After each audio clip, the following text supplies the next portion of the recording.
It's been so difficult to get here today. I've said, in the Baptist church, we'd say that the devil's in our way.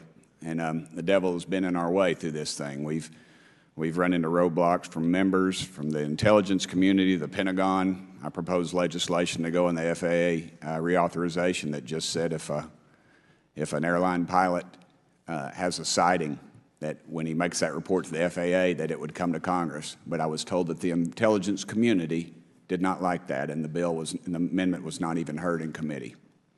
I think it's time for this country to take back our country. We need to tell the folks at the Pentagon they work for us. Dadgummit, we don't work for them. And that's exactly the point. This is an issue of government transparency. We can't trust a government that does not trust its people. We're not bringing little green men or flying saucers into the hearing. Sorry to disappoint about half y'all. We're just going to get to the facts. We're going to uncover the cover-up, and I hope this is just the beginning of many more hearings and more people coming forward about this. And I yield back the remainder of my time. I think, is it to Representative Luna, Mr. Chairman, or is that? Yeah, we'll call Ms. Luna for her statement. The circumstances surrounding UAPs has captivated the attention of the American people for decades, ingrained in even the minds of our nation's leaders from Jimmy Carter to Barack Obama, Hillary Clinton to Donald Trump, Marco Rubio to Chuck Schumer, John Radcliffe to National Security Council officials. Yet from Roswell, New Mexico to the coast of Jacksonville, Florida, the sightings of UAPs have rarely been explained by the people who have firsthand accounts of these situations. This is largely due to the lack of transparency by our own government and the failure of our elected leaders to make good on their promises to release explanations and footage and mountains of overclassified documents that continue to be hidden from the American people. This isn't just how I feel. In fact, the American people largely believe that the government has actively covered up the truth about UAPs. One poll in particular found that 68% of Americans believe that the government is hiding information about UAPs and not being honest about what we know about them. And from my personal experience, I believe the same thing. Another poll found that nearly half Americans believe that the federal government is doing a very bad or somewhat bad job of dealing with reports of UFO sightings. As Representative Burchett just referenced on the FAA bill that just went through, you can tell that that's exactly happening. Considering the thousands of testimonies and videos taken on people's phones and eyewitnesses' accounts made by credible witnesses such as doctors, pilots, scientists, and active duty service members, it is unacceptable to continue to gaslight Americans into thinking that this is not happening or that the potential of intelligent life forms exists other than humans. Even more alarming is the fact that these eyewitnesses are many times service members and have no assurance that their lives will not be negatively impacted or even harmed by their experiences. In being an active duty service member working on an airfield, I've had conversations with many pilots where they were in fear of coming forward for retribution and or being taken off flight status. How do we know this? Because the government has said nothing to assure us otherwise. They have also did nothing to calm the concerns of over 20% of Americans who have reported to have seen UFOs or UAPs. We are simply told not to question the government and that the government has it under control. Today is the first hearing of its kind where we will attempt to get down to the bottom of what is actually happening with UAPs. But we will hear from people who have had personal sightings rather than Pentagon bureaucrats who have always been sent to stonewall our investigations. Just so that the press knows and the people know, we were even denied access to a classified briefing in a SCIF prior to this hearing due to the amount of hoops that we had to jump through to grant temporary clearance to witness Grusch, who has knowledge of classified information. It is time to have an open-minded discussion on this topic, to hear the evidence and understand the magnitude of what this means, not just for our nation, but for humanity. Thank you, Chairman. I yield back the rest of my time. Now, the sheer number of reports, whistleblowers, and stories of unidentified anomalous phenomena should raise real questions and warrant investigation and oversight. And that's why we are here today. Now, pilots have reported encounters for years. Now, because of the stigma around reporting these incidents, we still don't have a complete picture of actually what's going on, particularly as our witnesses will testify on the civilian side, and that is a real problem that we have today in the country.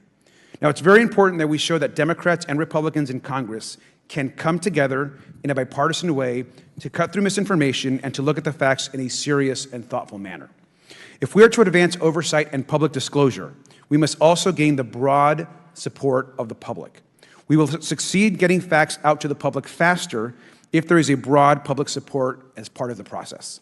Now I'd like to introduce our witnesses. Our first witness is Lieutenant Ryan Graves, He's the Executive Director of Americans for Safe Aerospace. Lieutenant Graves is also a former U.S. Navy F-18 pilot with his own UAP experience.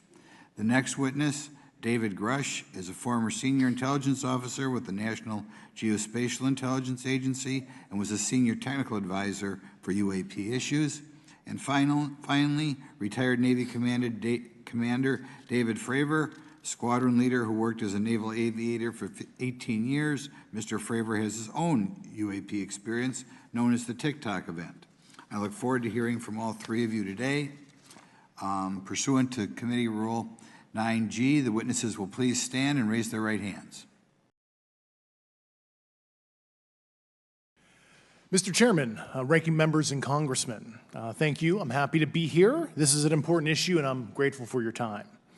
My name is David Charles Grusch. I was an intelligence officer for 14 years, both in the U.S. Air Force, both active duty, Air National Guard, and Reserve, at the rank of major, and most recently from 2021 to 2023, at the National Geospatial Intelligence Agency, NGA, at the GS-15 civilian level, which is the military equivalent of a full bird colonel.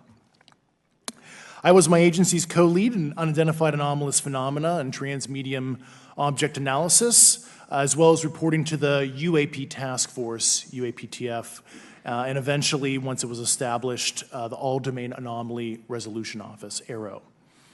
I became a whistleblower through a PPD-19 urgent concern filing in May 2022 with the Intelligence Community Inspector General.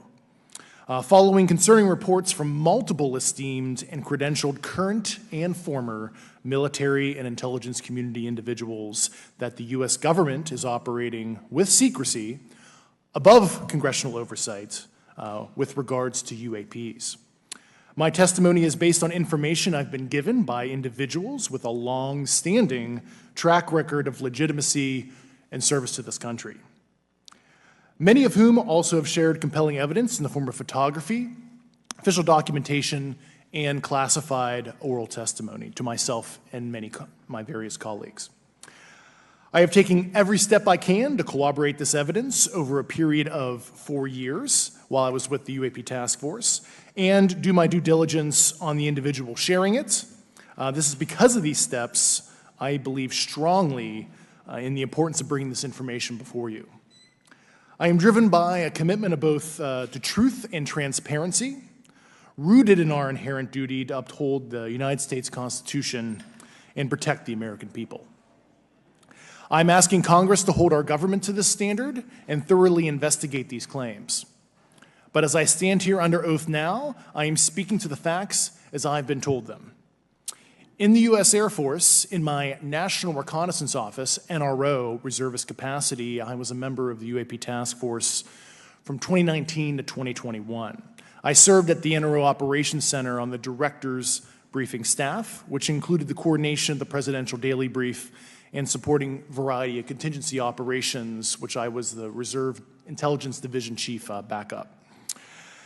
In 2019, the UAP Task Force Director asked me to identify all special access programs and controlled access programs, also known as SAPs and CAPs, we needed to satisfy our congressionally mandated mission, and we were direct report at the time to the DepSecDef.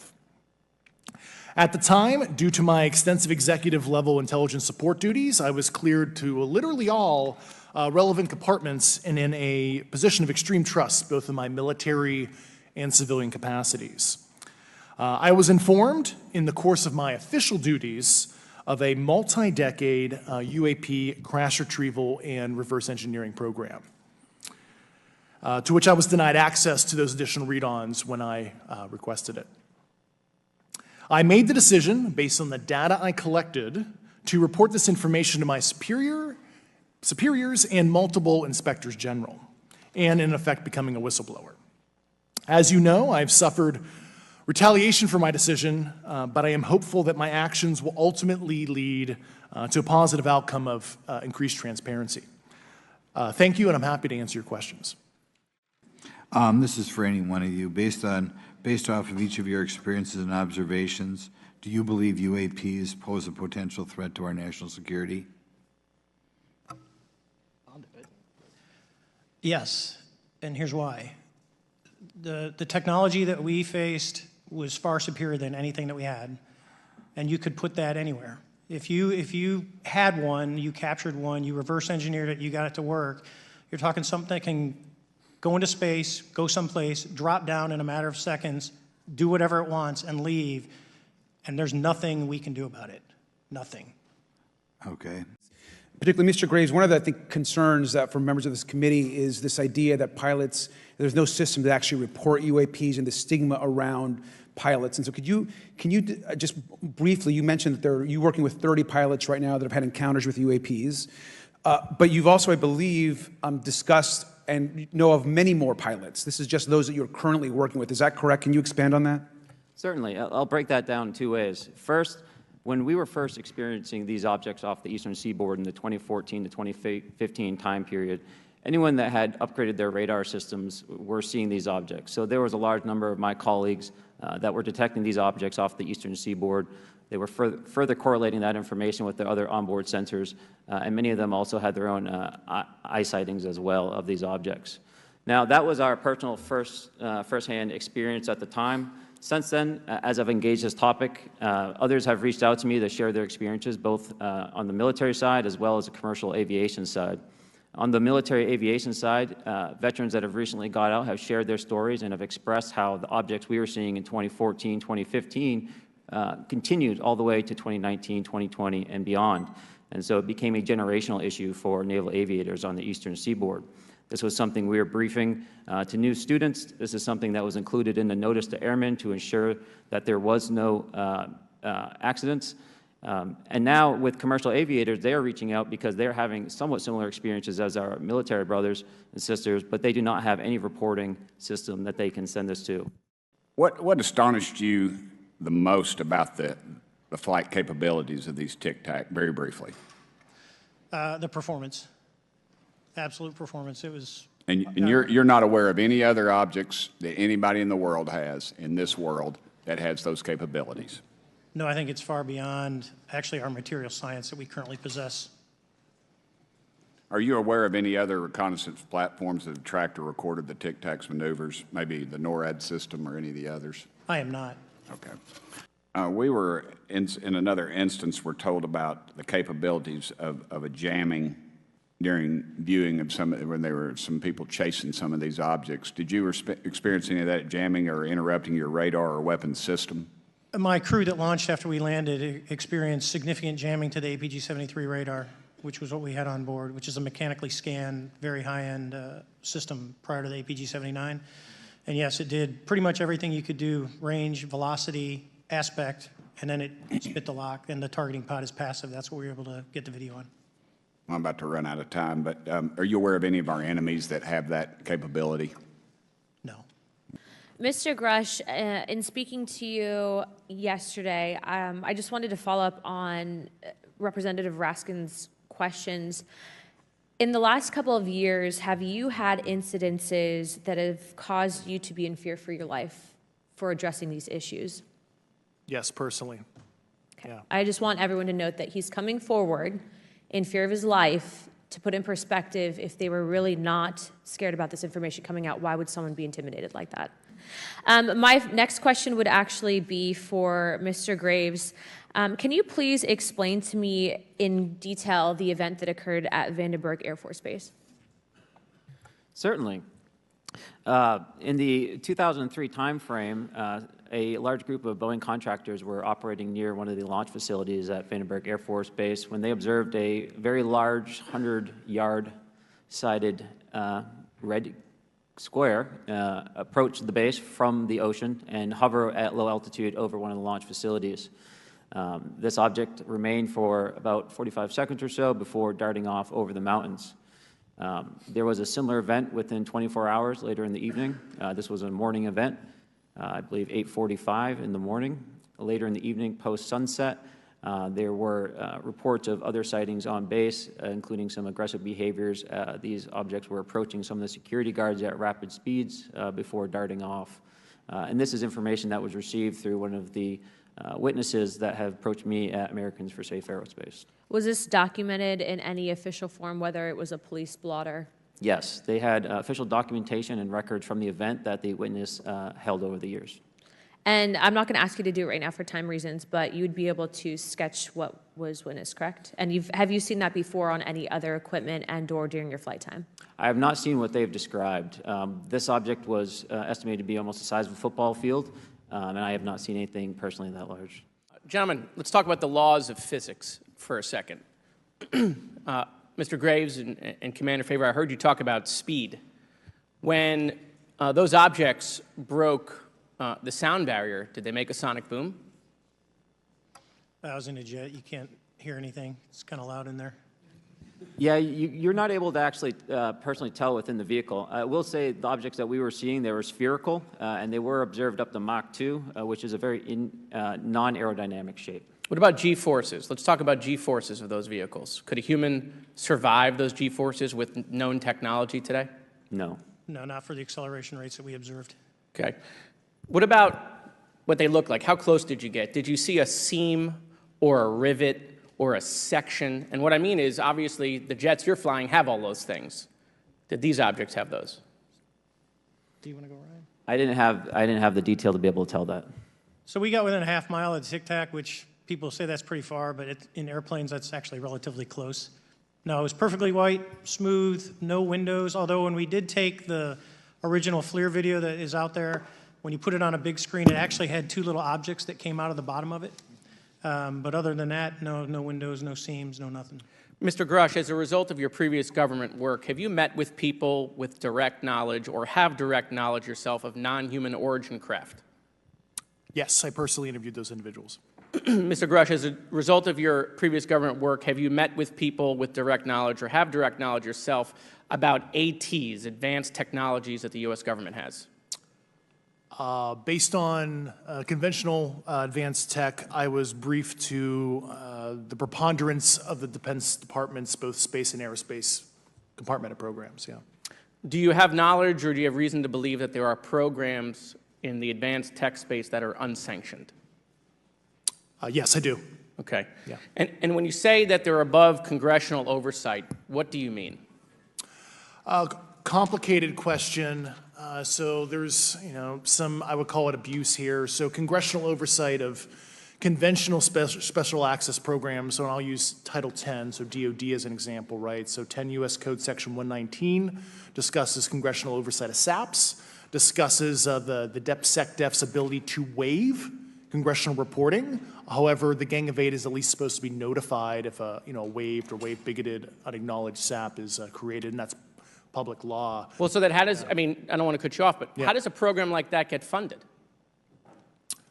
I will give you generalities. I can get very specific in a closed session, but misappropriation of funds and does that mean self-fund. does that mean that there is money in the budget that is said to go to a program, but it doesn't, and it goes to something else? Yes, I have specific knowledge of that. Yep. Do you think U.S. corporations are overcharging for certain tech they're selling to the U.S. government, and that additional money is going to programs? Correct, through something called IRAD. Okay. Satellite imagery.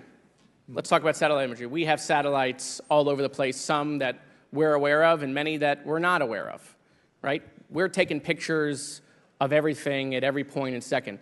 Mr. Grusch, are you aware, do you have direct knowledge, or have you talked to people with direct knowledge that there are satellite imagery of these events? That was one of my primary tasks at NGA, since we process, exploit, and disseminate that kind of information. I've seen multiple cases, some of which, to my understanding, and of course I left NGA in April, so that's my information cutoff date. But I personally reviewed both what we call overhead collection and from other strategic and tactical platforms that I could not even explain prosaically. And I have a degree in physics, by the way, as well. And I am aware that you guys have not seen these reports, unfortunately. And I don't know why. Do you have direct knowledge, or you have spoken to people with direct knowledge that this imagery applies to crash sites, crash imagery? I can't discuss that in an open session. Okay. Do you have any information that the U.S. government is involved in a disinformation campaign to deny the existence of certain UAPs? I can't go beyond what I've already stated publicly in my News Nation interview because it touches other sensitivities. Okay. Has the U.S. government become aware of actual evidence of extraterrestrial, otherwise unexplained forms of intelligence? And if so, when do you think this first occurred? I like to use the term non-human. I don't like to denote origin. Keeps the aperture open, both scientifically. Certainly, like I've discussed publicly previously, 1930s. Okay. Can you give me the names and titles of the people with direct firsthand knowledge and access to some of this crash retrieval, some of these crash retrieval programs, and maybe which facilities, military bases the recovered material would be in? And I know a lot of Congress have talked about we're going to go to Area 51, and and there's nothing there anymore anyway. It's just and we move like a glacier. And as soon as we announce it, I'm sure the moving vans would pull up. But please. I can't discuss that publicly, but I did provide that information both to the Intel committees and the Inspector General. And we could get that in the SCIF if we were allowed to get in a SCIF with you. Would that be probably what you would think? Sure, if you had the appropriate accesses, yeah. What special access programs cover this information, and how is it possible that they have evaded oversight for so long? I do know the names. Once again, I can't discuss that publicly and how they've evaded oversight. In a closed setting, I can tell you the specific tradecraft used. All right. When do you think those programs began, and who authorized them? I do know a lot of that information, but that's something I can't discuss publicly because of sensitivities. All right. If any of y'all want to jump in on any of this, you're more than welcome to. What level of security clearance is required to fully access these programs? Well, anybody who has... and I say that because myself, Representative Gates and Representative Luna were basically turned away at one point at Eglin. So please go right ahead. Certainly difference between member access and, say, somebody like me, but anybody who has a TSSCI clearance and meets the eligibility criteria, the access adjudicative authority should be able to grant you access. Mr. Burchett, if you'll yield, so just to put a fine point on that, there's nothing that you're aware of that's above special access program classification. It's a misnomer that there's anything actually above top secret. Executive Order 13526 delineates the classification levels. Right, but I draw a point on that because we can have access to those programs, and so the notion that we're not being given that access sort of defies our typical muscle memory here in Congress. Thank you, Mr. Burchett. I'll yield back to you. Thank you, Mr. Gates. Along those lines, Title 10, you may not know this or not, but Title 10 and Title 50 authorization, they seem to say they're inefficient. So who gets to decide this, in your opinion, in the past? It's a group of career senior executive officials. Okay, are they government officials? Both in and out. Do what? Both in and out of government, and that's about as far as I can go there. Yeah. All right, well, that leads to my next question. Which private corporations are directly involved in this program?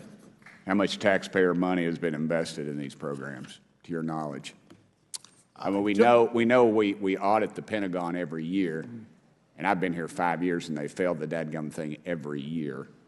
They lose over $1 billion a year, we think, and I was told the Department of Defense maybe 60% of their assets are unaccounted for, whatever the heck that means. In the public sector, you go to jail for that kind of crap. So tell me. Yeah, I know when I'm a dollar off of my DTS travel voucher, I get hammered, but it seems like it doesn't work the other way, If you right? sell over if you sell over $600 worth of stuff on eBay, now you get a call from the IRS. So please, what corporations? Yeah, I don't know the specific metrics towards the end of your question. The specific corporations I did provide to the committees in specific divisions, and I spent 11 and a half hours with both Intel committees. So. Okay, has there been an active U.S. government disinformation campaign to deny the existence of unidentified aerial phenomena? And if so, why? I can't go beyond what I've already espoused publicly about that. You've said that the U.S. has intact spacecraft. You said that the government has alien bodies or alien species. Have you seen the spacecraft? I have to be careful to describe what I've seen firsthand and not in this environment, but I could answer that question behind closed doors. Yeah. And have you seen any of the bodies? That's something I've not witnessed myself. Okay. My view has been that we are billions of light years away from any other system. And the concept that an alien species that's technologically advanced enough to travel billions of light years gets here and somehow is incompetent enough to not survive Earth or crashes is something that I find a little bit far-fetched. And with that being said, you have mentioned that there's interdimensional potential. Could you expound on that? Yeah, to answer your first question, and I'm here as a fact witness and expert, but I will give you a theoretical framework, at least to work off, to kind of espouse crashes, regardless of your level of sentience, right? Planes crash, cars crash, n number of sorties, however high, a small percentage are going to end in mission failure, if you will, as we say in the Air Force. And then in terms of multidimensionality, that kind of thing, the framework that I'm familiar with, for example, is something called the holographic principle. It derives itself from general relativity and quantum mechanics, and that is, if you want to imagine a 3D object such as yourself casting a shadow onto a 2D surface, that's the holographic principle. So you can be projected, quasi-projected from higher dimensional space to lower dimensional. It's a scientific trope that you can actually cross, literally, as far as I understand, but there's probably guys with PhDs that we could probably argue about that. But you have not seen any documentation that that's what's occurring? Only a theoretical framework discussion, yes. Okay. Okay. Occam's razor is that these aircraft, have they been identified that they are being produced by domestic, military and contractors? Is there any evidence that that's what's being recovered? Not to my knowledge, plus the recoveries predate a lot of our advanced programs that I previously am witting of, so. Would it be safe to say that there could be a scenario today where you have an aircraft that crashes and because it's been involved in one program from one federal agency, but the agency that retrieves it is not aware of that program, and to them it appears alien in origin? I mean, that's a hypothetical situation. I'm not aware of any historical situation that would match that you described. So you're not aware? It has not happened that you're aware of? That I'm aware of. Thank you, Mr. Chairman. I yield back. I have a few questions for Mr. Graves. What percentage of UAP sightings, in your belief, go unreported by our pilots? This is an approximation based off of my personal experience speaking with a number of pilots, but I would estimate we're somewhere near 5% reporting, perhaps. So like 95% basically don't report seeing UAPs? That's just my personal estimate. A few questions for Mr. Fravor. As an expert naval aviator, have you ever seen an object that looked and moved like the Tic Tac UAP? No. Did the Tic Tac UAP move in such a way that defied the laws of physics? The way we understand them, yes. You've stated that the government is in possession of potentially non-human spacecraft. Based on your experience and extensive conversations with experts, do you believe our government has made contact with intelligent extraterrestrials? Something I can't discuss in public setting. Okay, I can't ask when you think this occurred. If you believe we have crashed craft, stated earlier, do we have the bodies of the pilots who piloted this craft? As I've stated publicly already in my News Nation interview, biologics came with some of these recoveries, yeah. Were they, I guess, human or non-human biologics? Non-human, and that was the assessment of people with direct knowledge on the program I talked to that are currently still on the program. And was this documentary evidence, this video, photos, eyewitness? Like, how would that be determined? The specific documentation I would have to talk to you in a skiff about. Gotcha. Yeah. Okay. So, and you may or may not be able to answer my last question, and maybe we get into a skiff at the next hearing that we have, but who in the government, either what agency, sub-agency, what contractors, who should be called into the next hearing about UAPs, either in a public setting or even in a private setting? And you probably can't name names, but what agencies or organizations, contractors, et cetera, do we need to call in to get these questions answered, whether it's about funding, what programs are happening, and what's out there? I can give you a specific cooperative and hostile witness list of specific individuals that were in those. And how soon can we get that list? I'm happy to provide that to you after the hearing. Super, thank you, and I yield back. In your belief, is this flying Tic Tac, I mean, is it capable of being the product of any other nation on the earth? No, I said, like I said earlier, I think it defies current material science and the ability to develop that much propulsion. And I know there's been some physicists who have done calculations, which is beyond anything that we have. For each of you, yes or no question, based off of your own experience or the data that you've been privy to, is there any indication that these UAPs could be essentially collecting reconnaissance information? Mr. Graves? Yes. Mr. Grusch? Fair assessment, yeah. Mr. Fravor? Very possible. Again, in the national security vein, is it possible that these UAPs would be probing our capabilities? Yes or no, Mr. Graves? Yes. Grusch? Yes. Fravor? Definitely. Is it possible that these UAPs are testing for vulnerabilities in our current systems? Yes. Yes. Possible. Do you feel, based off of your experience and the information that you've been privy to, that these UAPs provide an existential threat to the national security of the United States? Mr. Graves? Potentially. Yes, sir, potentially. Same answer, potentially. Yeah, I'd say definitely, potentially. Mr. Graves and Fravor, in the event that your encounters had become hostile, would you have had the capability to defend yourself, your crew, your aircraft? Absolutely not. Sir? No. Is, based off of the information that you've been privy to, is there any indication that these UAPs are interested in our nuclear technology and capabilities? Yes. By external observation, sure, that could be a fair assessment, yeah.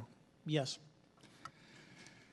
Is there any indication that the Department of Energy is involved in UAP data collection and housing? I don't have an answer. I can't confirm or deny that in a public setting.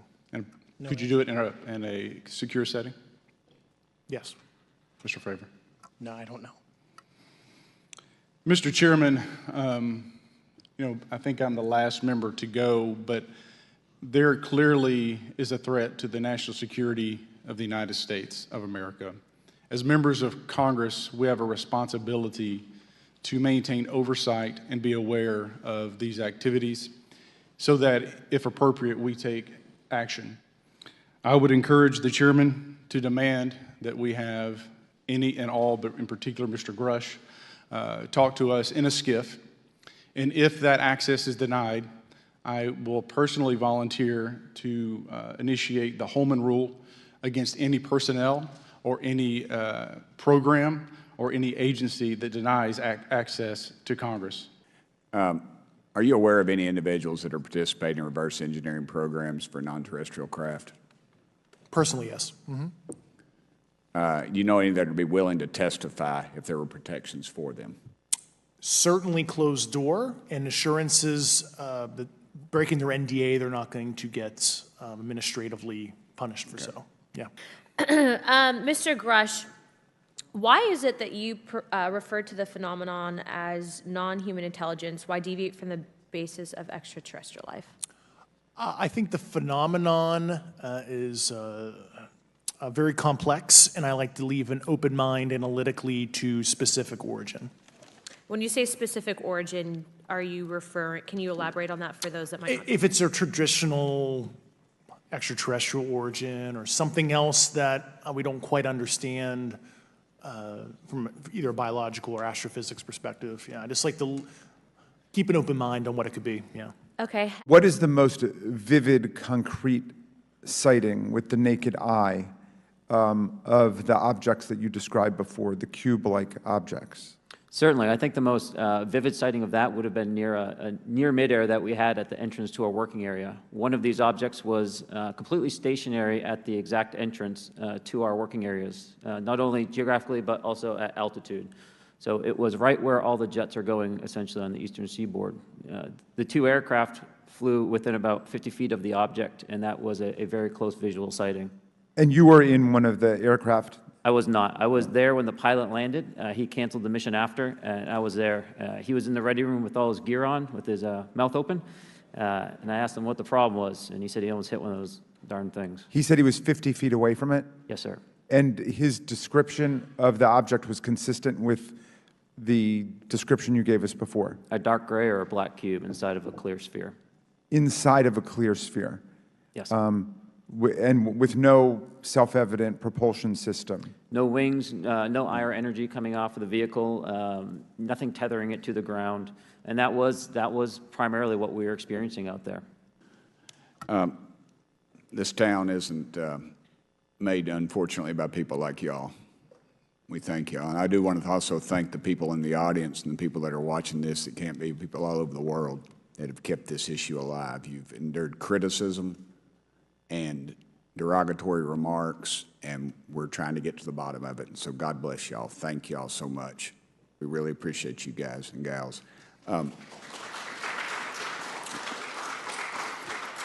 That's why we need term limits. Y'all keep clapping, us politicians just keep talking. So let me ask y'all, how can the public contribute to UAP reporting, and what avenues you think are available to the public to report these sightings? Well, right now, I don't think there is a lot of public options for every man to be able to report on this. I think even for professionals that have sensor data that are seeing these on a regular basis, they're still hesitant to come forward. And so for the general public, I think encouraging the conversations that we're having today, looking for technology solutions that can be distributed so that objective data can be gathered is the first place to go. Mr. Grusch? I'll just touch on the whistleblower side of it. I do encourage, current and former military, intelligence community, and industry contractors to come forward in a legal way, either through the IC or DoD or whatever the cognizant IGs are, to lead, join me in this discussion. Commander, and I guess I should say this for the record. My daddy was United States Marine Corps, 1st Marine Division, so. Hoorah. Yes, sir. He was old school, him and Chesty Puller on Peleliu, so thank you, wow. brother. Wow. Yes, sir. I'm not anything like my daddy. He was incredible. I'm very mediocre, to say the least, but go ahead. You seem to be doing fine. Yeah. For me, I was an accident investigator, so the biggest thing that you learn, and I think that witnesses need to do is, one, don't try and make the fish bigger than it was. Stick to the facts, write it down, and don't speculate what you think it is because it will sway your decision. Just write the facts down. We can get all the facts together, and we can start to investigate and get a real honest story instead of it was this big. Thank you all, and I want to thank everybody. We made history today.